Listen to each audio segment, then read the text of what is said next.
So I guess I will go ahead and get started. Hello all, I am Holly Riesco and I'm the chair for this session. I was an ELA teacher for 15 years and recently moved into the Curriculum and Instruction Doctoral Program at the University of Arkansas in Fayetteville. I hope you guys are all having a fulfilling experience at the summit so far. And I want to welcome and thank all of you for being here at this YA literature session. I'm so excited to hear about these young adult literature related topics, and I hope you are as well. Just a reminder of a few things before we move to the presenters. This session is being recorded. The presentations will run about 20 minutes each, and that should leave us with about 10 minutes at the end for questions for the speakers. During the presentations, please remain muted and put any questions you have throughout the presentations in the chat so that the speakers can address the questions during the 10-minute Q&A session. And I'll collect those as we go through. I'm going to go ahead and turn this over to our first set of to our first speakers so that she can introduce herself and her topic. Again, please feel free to put questions in the chat as they speak, and I'll collect those and make sure to address them at the end of the session.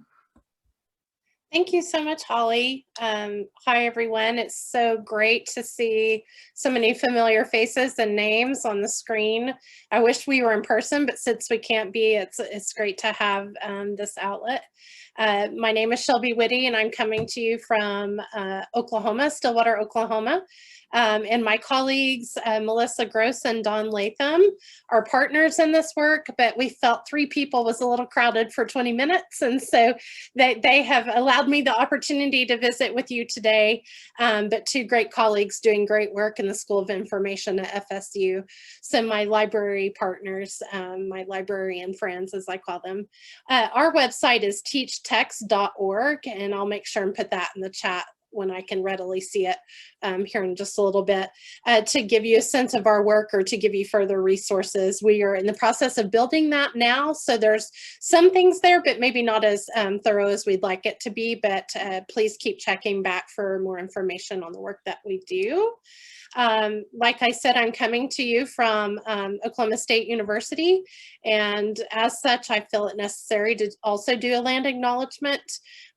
Here in Oklahoma, we are well known for our native tribes, and so I would like to acknowledge and honor the Kickapoo, the Kiowa, the Osage, the Pawnee, and the Ogaxba, which are all the tribes that are very closely tied to this area of the state, as well as other indigenous peoples whose ancestral lands we occupy. So thank you for allowing me the time and space to share that as well.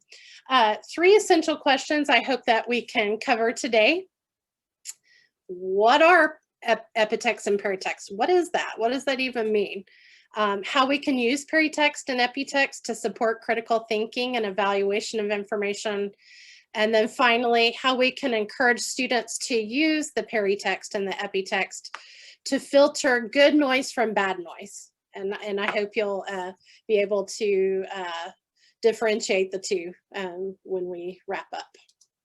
So 2 of our works that I want to make sure and reference that we edited related to Peritext and Epitext are here: Literacy Engagement Through Paratextual Analysis, which was a co-publication from NCTE and ALA, American Library Association, and then From Text to Epitext. And several of the folks on this Zoom have chapters in these pieces, and so I just want to recognize them for their great work in opening their classroom doors to share how Peritext and Epitext are being examined, and to give us some ideas of how it can be implemented all the way pre-K through university classrooms.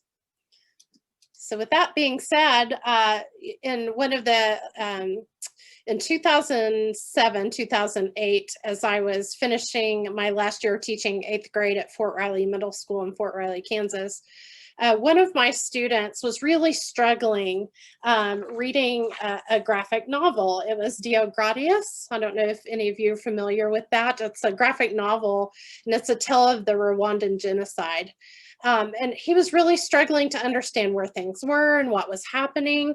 And there's a great preface in Dei Gratias that kind of lays the groundwork or the scaffolding for the background information that's needed to really understand and comprehend that book. And so when I asked Malik,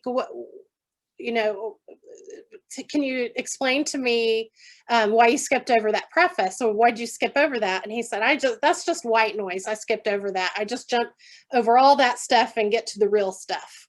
And so it was an eye-opener for me that sometimes some of the most critical parts of our books or any text are overlooked by students because they want to just jump right in. I have a friend who jumps right to the last chapter of a book before even reading the first chapter. So we can't just blame it on students, adults do it too. But it really had me thinking about what parts of a text are students paying attention to and what are they ignoring and why. I had to throw in a Friends reference because, Friends is great. So what is Peritext? Peritext are the elements of a work that surround the main content of a text. And what they do are help mediate meaning between the work and its readers. So some very common Peritext include the cover. We talk a lot about covers in our classrooms. That's not new. The title page, tables of contents, source notes. The index gives great information. And it comes, and you can find it in fiction and in nonfiction texts. You can find it in print text and non-print texts. And it's a great way to help the reader increase their comprehension, to really dig deeply to better understand the framework for why things are written and how. And it really increases a reader's informational literacy. So Peritext is the term. Peritext is part of Peritext. So if those of you wanting a citation, Jeanette is a French researcher. He came up with the term Peritext to talk about parts of a work.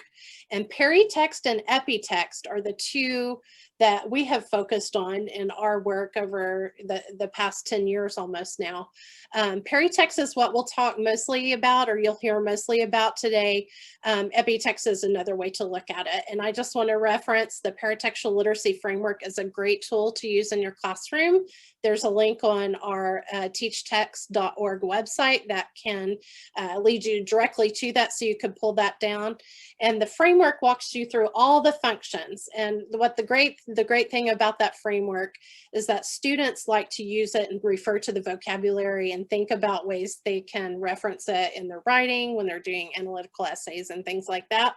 But also as a teacher, as an instructor, it's a guide for us to make sure that we are covering, thinking about, drawing attention to all of the parts of a text that we feel really can make a connection with the reader.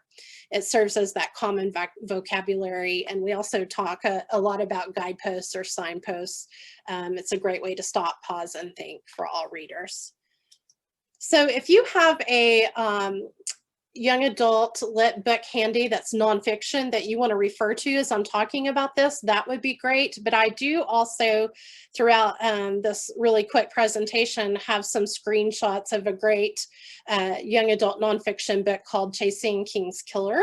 So if you don't have one handy, that's fine too. But this is the Peritextual Literacy Framework graphic, and the 6 parts are production, promotion, navigation, documentary, supplemental, and intratextual. This is just a cover shot of Chasing King's Killer, one of the great James Swanson's titles. He has several others that are kids love, and with lots of detail and lots of peritext involved. So we're going to talk about production first, or I'm just going to share a little bit about production. So production are the elements that identify the book, that really put the stamp on the work that you have in your hand or the work that you're watching. So for example, take a look there at the left-hand side. This is an example of a copyright page. Most students, and I would argue many readers, just go right past the informational copyright page, but the copyright page can tell us some things. So let's just take a quick moment and glance through there. What can this copyright page tell us about the book as a pre-reading activity, for example? Would anyone like to comment?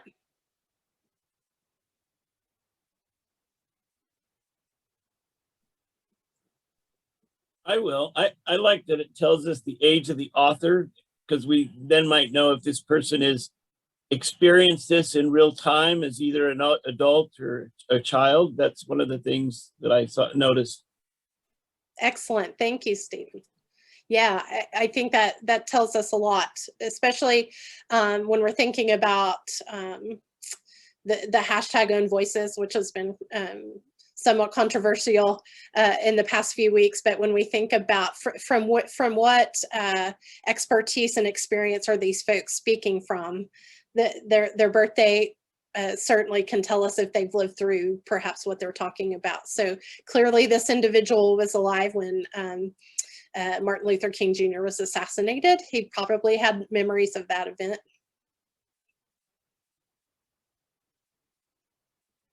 Anything else? Some people in the chat are saying when and where it was published, how recent the information is, the date, the context of the information, the time frame. I see other resources that I could look up through the excerpts, genre, and publisher. All excellent. Yeah. One thing that students often like to point out is if it's a multiple edition, second edition, third edition, fourth edition, they also like to think about the excerpts that are often mentioned. For whose work are we building upon or bringing to the text? So excellent examples. I encourage you not to overlook the production parts of the book. The illustrator often tells us a great deal about what we can predict the target audience to be. So as we know, publishers often have different subsets of a publishing company that focus on particular types of books, particular types of readers, and often when you see the publisher mentioned here, it can tell you a great deal about who the target audience would be. We use dig deeply questions with this work. Another word for these are essential questions or stop and thinks, table shares, partner shares. And so we often have students think about where to find the elements of production, what uses are there, why is there a production page, why are they necessary, and what do they tell you about the work in hand. So because of time, I'm going to hurry on to promotion. Promotion are the elements that interface between the work and the audience. And the goal of the promotion elements are making the work appealing to the intended audience. They provide opportunities for whether the reader decides to pick up and engage with the text or not. So some examples are the dust jackets, the biographies, the author biographies on a book, the award medallions on the front. So that's an example there on the left of the dust jacket of Chasing King's Killer. Graphically, it's beautiful and the red really pops. So there's some semiotic things happening here and there's some visual representation things happening here. There's not a mystery that Martin Luther King was assassinated, so they jump straight to that about the assassination. So the book itself is not necessarily about the assassination per se, but chasing the killer. And so the book jacket does a great job of explaining why the search for James Earl Ray was so engaging and why someone should pick this up and read it. So again, the promotion that we've all talked about, not judging books by covers or dust jackets, things like that in our classrooms, but they're really, really important to helping a reader decide not only to engage, but to really focus in maybe on what the main ideas of the books are. One other thing that the promotional material, the dust jacket, can do is list other works by the author. And as a teacher of readers, it's a great way to connect readers to other pieces, other texts that those authors have written. For navigation, The navigation elements assist the reader in understanding the organization, searching for content, revealing the scope of the work and how the topics are arranged. Some examples of those are the table of contents, the index, the hyperlinks, and the page numbers. I love how Chasing King's Killer uses the navigation elements of Peritext throughout the entire book. So this is a division of part 4. So each of the parts of this book is divided in this way. But Manhunt with an exclamation mark, a great photo, really engages the reader, draws your interest, and especially for adolescent readers, they are super engaged by that navigation. If you take a look at the table of contents of this one, what do you notice? What do you note? What do you notice, as Kylene Beers would say?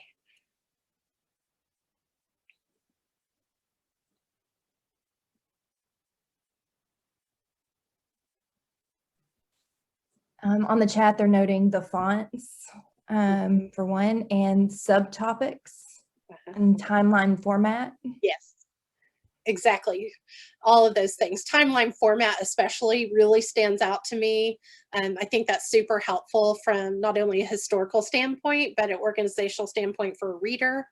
I love how they organize this book, and this is a great example of a Peritext that has really formatted in a way to engage the reader in a hunt, right? So we're hunting, we're chasing King's Killer. This really feels like that, both in text and in layout. The index. This is a great index to share. It's pretty clear for you to read, I hope. What can an index do for us for Peritext?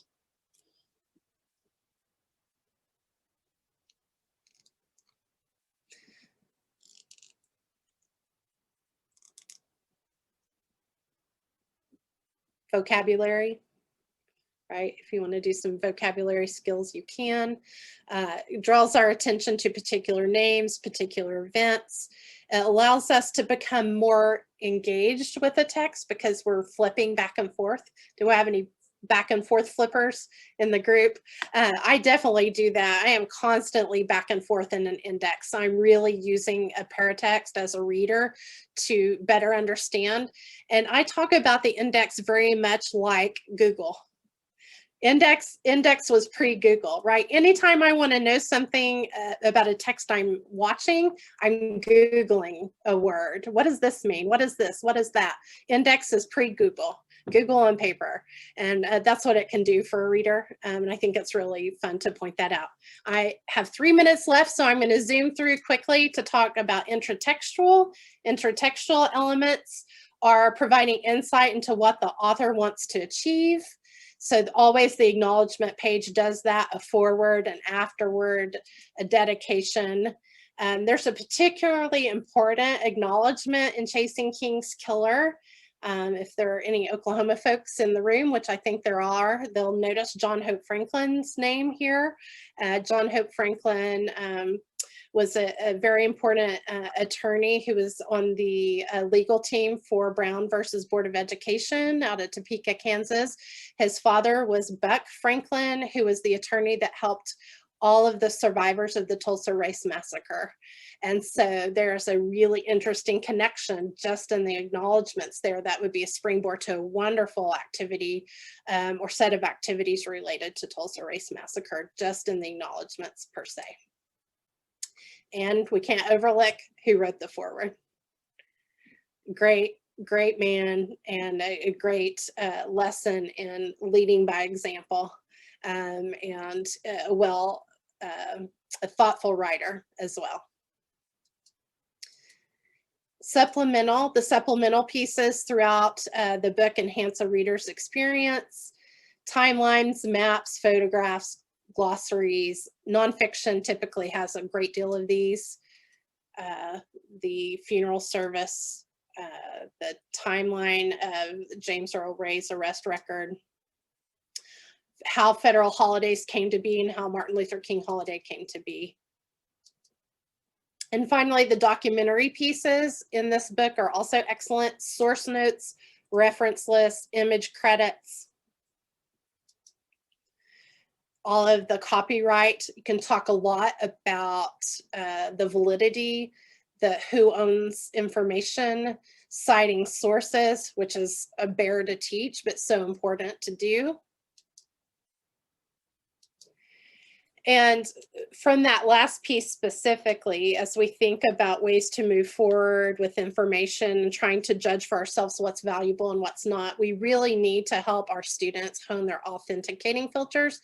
I changed that quote. It was supposed to be bullshit filters, but I was a little worried about putting that in actual print. But we have to help our kids hone their bullshit filters, quite frankly, and help them very quickly find ways to differentiate between what is true, what is real, what is cited, what is not. And this is one way you can do that through Peritext. I wish we had more time to talk about Epitext, but I hope you'll go to teachtext.org to read more about how Epitext are the sources outside of a book that refer to it, like drafts, author notes, interviews, and so on and so forth. So thanks so much, and I look forward to hearing your feedback and all the ways that you are using Epitext and Peritext. Thank you so much for sharing that with us. And Dr. Whitte, there was a question. Would you mind putting a link to your presentation in the chat? And we'd appreciate that. And I've also included links to everything Dr. Whitte talked about during her presentation. All right, we are going to go ahead and move on to our second speaker, and I'll let her introduce herself and her topic. Hi, my name is Diane Scrofano. I almost feel a little rusty, even though we were remote the whole year long, and I've been teaching on Zoom the whole year long. I've had a few weeks off, so I make sure I'm unmuted here and that everybody can see and hear me. And I'm one of those people still getting used to Google Slides versus PowerPoint, so I'm going to share the presentation link in the chat. That's been very helpful as I've been listening to other presentations. So here you go. All right. Okay, so I think that's the most practical concern here of housekeeping. Okay. All right, let's see. Okay, I'll probably go in and out of full screen because I have a few little things that are not in my presentation, but basically just a little bit about me. My name is Diane Scrofano. I teach community college in the community of Moorpark, and we are about 50 miles north of Los Angeles in Southern California.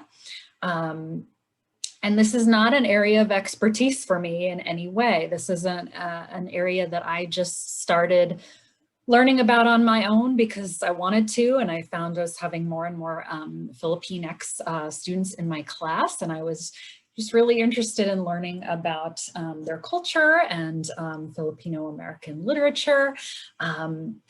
And I realized, you know, the sort of cliche when you realize, you know, you haven't read a single author by background X, and so you want to learn more about that, and you know, be sure that I had authors to recommend to my students when they want to have those mirror experiences in literature. So just quickly, we don't have a huge number of FilipinX students. As you can see, we're, you know, less than 1% Pacific Islander, but nevertheless, we are really populated in the Los Angeles area with FilipinX people, and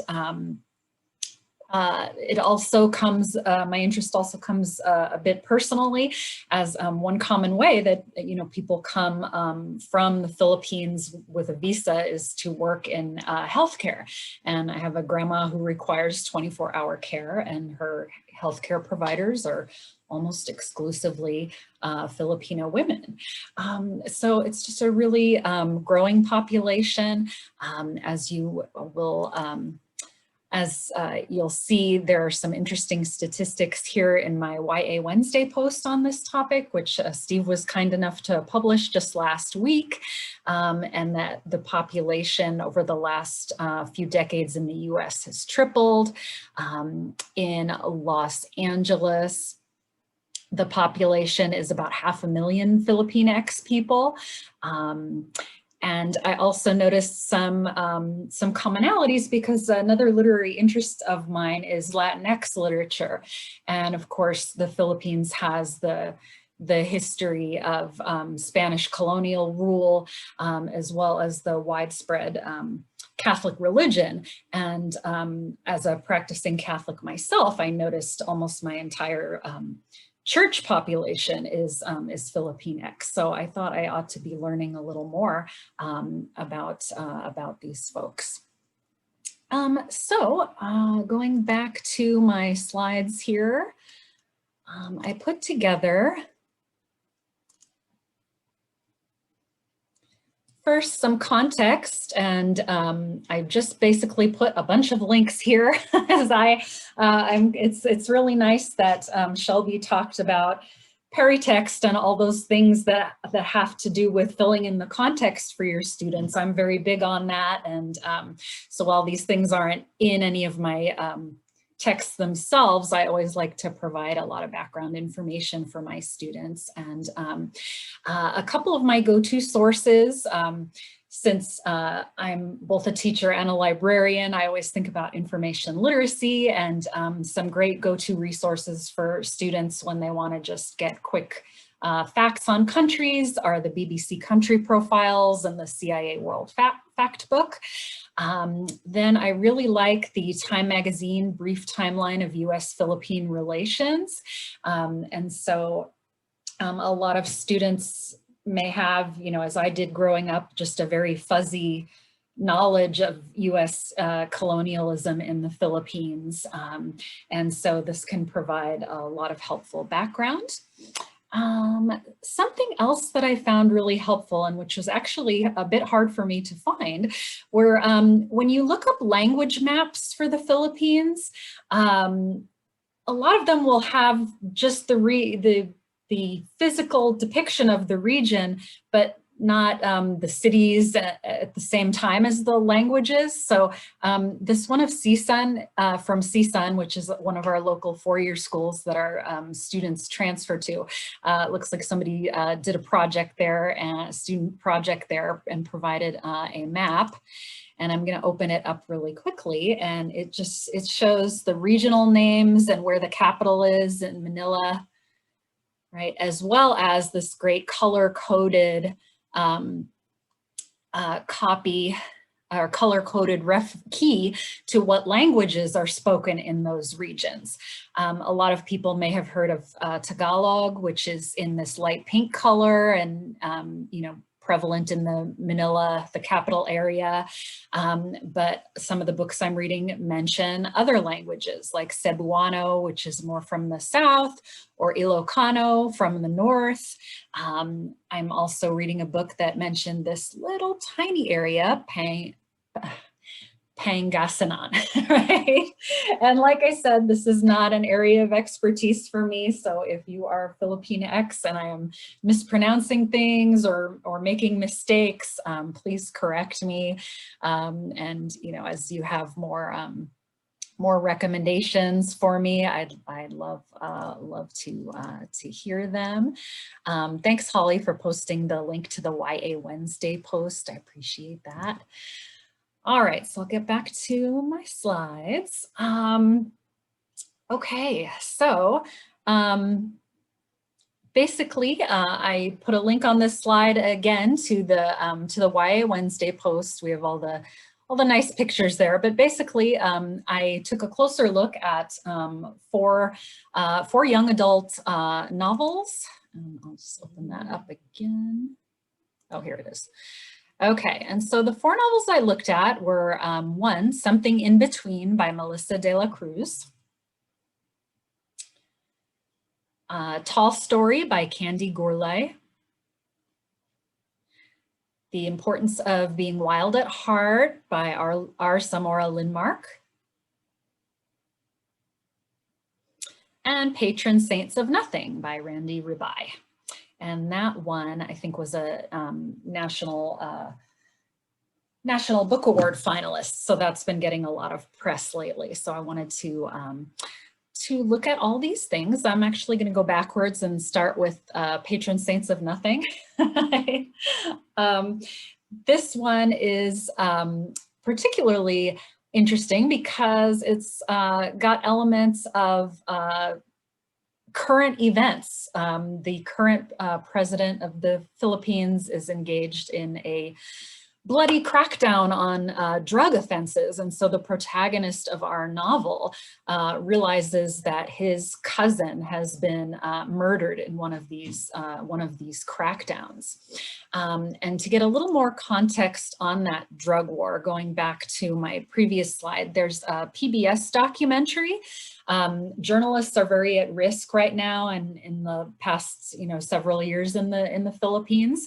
The president's name is Duterte, and so he was elected in 2016 in a landslide, but has basically authorized vigilante groups to go out and kill people who they think are doing drugs or selling drugs, because the drug abuse situation has escalated there, and people wanted a sort of quick solution.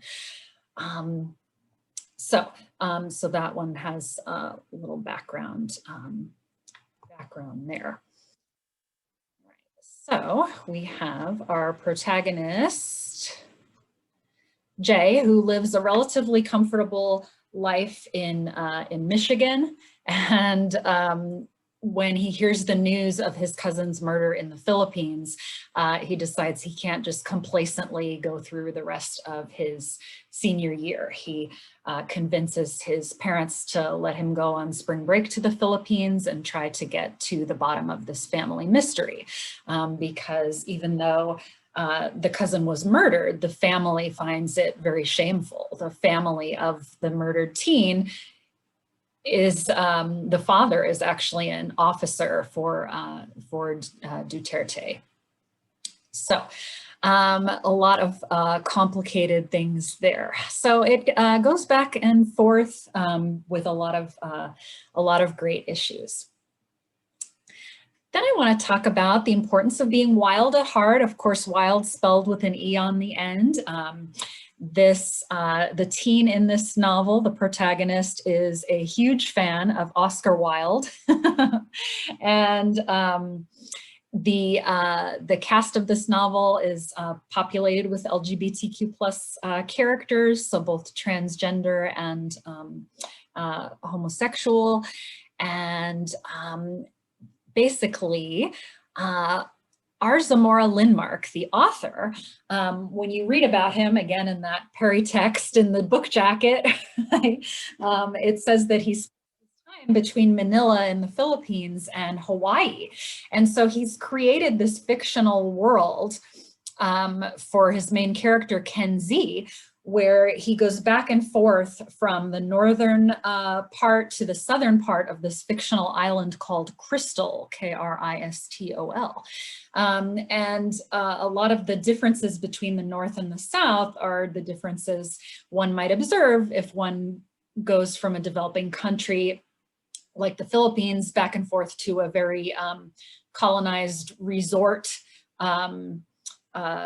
area like Hawaii.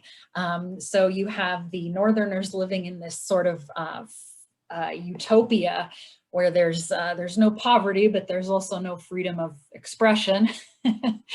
And then you have the South, where there's a lot more poverty, but a good deal more freedom, although that begins to erode. So basically our protagonist sneaks over to a very touristy part of the South where he meets a Northerner, and they both bond over this love of Oscar Wilde. But then, unfortunately, the Northerner ghosts the Southerner, and as he begins to process this the loss, he's visited by Oscar Wilde himself. So from dystopia to some magical realism. And there's a tremendous amount of information on Oscar Wilde. There's a timeline at the end. So it was a really interesting read. Okay, then we have Candy Gourlay's Tall Story. And this was a book that really successfully interweaved the local people's myths of one of the main characters, as well as more urban experience. So you have the character Bernardo, who's the tall boy here, and he has a pituitary issue that is not taken care of in the Philippines. And the village also had a local legend about a giant that saved them from earthquakes. So in some ways, when this boy is going to go rejoin his mother in England, and she is a healthcare worker, and she's bringing him over, the village doesn't want to let him go because they think that maybe he's part of this giant mythology, that he's going to save them. Also, he's had an unfortunate incident with the town bully that resulted in the bully and her mother, who was known as a bruja or a witch, having less power over the townspeople. So the townspeople are not sure they want to let Bernardo go. And then when Bernardo gets to England, he's still got, he's got a new family there, and he's got to negotiate all of that as well. So it was a very interesting story. All right, and then last but not least, something in between is about an undocumented student in California. And so of course that's very relevant, as we're always in California talking about both where DREAM Acts are on federal levels and in different states. And, of course, obviously the changes and developments with DACA, or Deferred Action for Childhood Arrivals. So this is, a very pertinent topic. And as you can see in the blurb, though, it's also recommended by 17 magazine, and it's a love story. And so our protagonist, who finds out in her senior year of high school as she's planning for college that she is undocumented, she also falls in love with the son of a conservative senator. So conflict ensues. Right? Okay, all right, let me see. Okay. Oh, thanks, Steve, for the comment in the chat. I check the chat too, sort of frantically, because I'm, 5 minutes. Okay, very good. Okay, because I used to let my students know that I'm checking the chat. Anything you write in the chat, I'm reading it out loud. So, so here it comes. All right. Okay. Okay. So. All right, so that was the bulk of my presentation. I did want to bring up a couple of other books and authors to know about. I know we have a new children's literature strand at the summit. So I also wanted to recommend, there it is, Hello Universe, which was a Newbery Medal winner a couple of years ago by Erin and Trada Kelly. There's also a recent picture book. I know that when I learned about, the United Farm Workers and, labor activism, I always thought about it in an almost exclusively Mexican-American context, but I've recently learned that Filipinos were very active in that quest. So there's a new children's book called Journey for Justice about the life of Larry Itliong. Okay. Then I went in the other direction and thought, what other adult literature might I need to take a peek at? And one of the tutors or sort of TAs that worked with my class mentioned America is Not the Heart. Right. So you might recognize this cover. This book generated a fair amount of buzz. And the title is sort of some wordplay on a very well-known memoir by another, a much earlier Filipino poet and activist, America is in the Heart. So that author's name is Carlos Bolusan. So we have a sort of play on words between America is in the Heart versus America is not the Heart. Both books, though written in very different time periods, America is in the Heart came out in 1946. And of course, you know, America is not the Heart 2018, but they're both revealing a lot of the colonial genocides and other injustices that are a part of the Philippines history. All right, and then I found in the course of my research, my last thing was just that the only FilipinX author I had ever heard of before I began, you know, researching this was Jessica Hagedorn, and she was publishing a lot of stuff in the 90s. I had heard of her before, but I had never read any of her books either, so I'm eager to do that, and I put a link for both her and for Bolusan's works. Some of their poetry can be found free online. Okay, let me see. I think that was it. Let me see what's in the chat. Okay. I put all those links in the chat. Thanks, Holly, for putting the book links in there. Thanks. Yeah.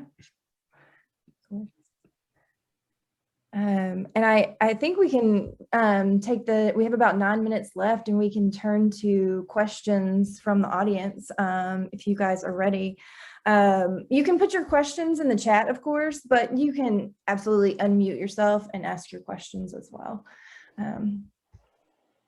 Joanne Williams says, Shelby, do you have recommendations for other nonfiction books that have the feel of literary novels for middle schoolers? Yes, I do. Let me see. I, of course, just went blank right off the top of my head.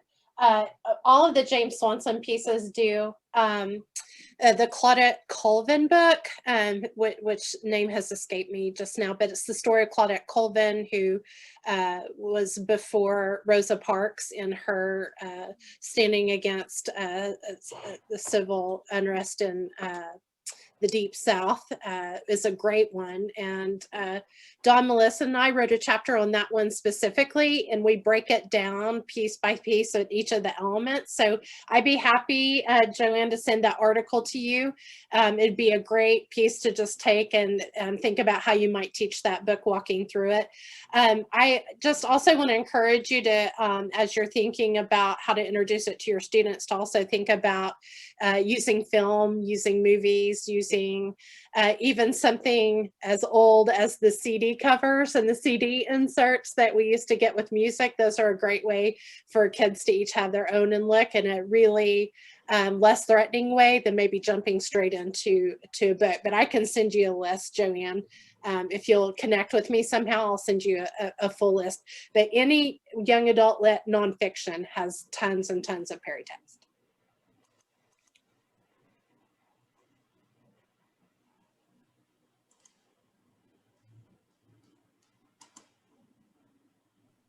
I have a question. Like Dr. Bickmore, I kind of saw a connection between your two presentations, and I was wondering, do you have any fiction books that would go along with your Swanson selection, Dr. Witte? And then do you have any nonfiction books that would go for FilipinX fiction books? I think, let's see, I'm not too familiar with the nonfiction, but I have one of our local four-year schools, I have a colleague who I could ask. I think, let's see, I've heard America is in the Heart. I've heard it referred to both as a memoir and as an autobiographical novel, so I haven't read it yet, so I'm not sure.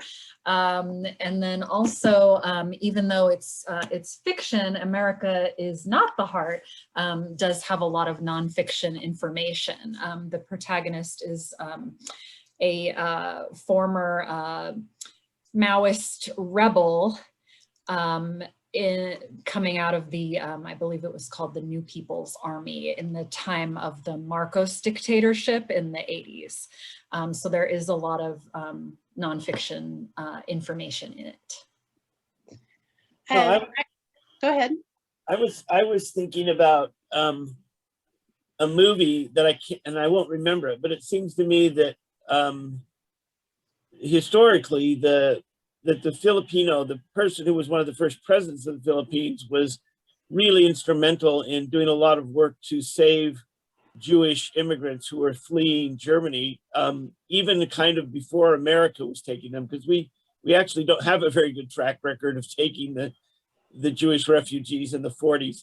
But the Filipino president, and they were vying for, you know, their own independence as well, did that. And I think sometimes we forget how big that country is in the context of the world, how many people are there, and what role they've played historically, you know, during the time of colonialization and the Spanish expansion, as well as this valiant effort by this one president to embrace the Jewish refugees. So I think there's a lot of things that you could bring into fiction and nonfiction to show that the way it's being portrayed now isn't perhaps fair in a global picture of what the Philippines offer the world. My sister-in-law is from the Philippines, so all the titles that you were mentioning resonated with me. I was taking diligent notes because I can't wait to read all of those. Holly, I think you asked me about fiction, so I put a link in the chat to a piece that we wrote where we just highlighted Craig Hill. So Craig Hill's a great friend of the Summit and young adult literature. His chapter in the book talks about Boxers and Saints, which is a great graphic novel. And then a librarian, Rebecca Weber and Kevin Dyke, both here from Oklahoma State University, wrote their piece on Dreamland Burning, which is a great fiction novel based on actual events of the Tulsa Race Massacre. So those are two great fiction pieces that you could also use in addition to nonfiction.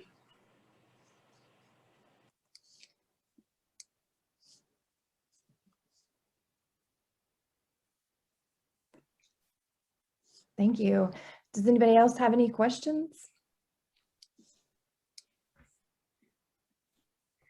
Could I put a plug in? We're about to do a call for chapters for Peritext and Epitext in the content areas. So be looking for that. If this is something that's ringing bells for you, or you're thinking, oh, I already do this, or I know ways that this connects to my work, please keep an eye out for that. It'll come on the teachtext.org website.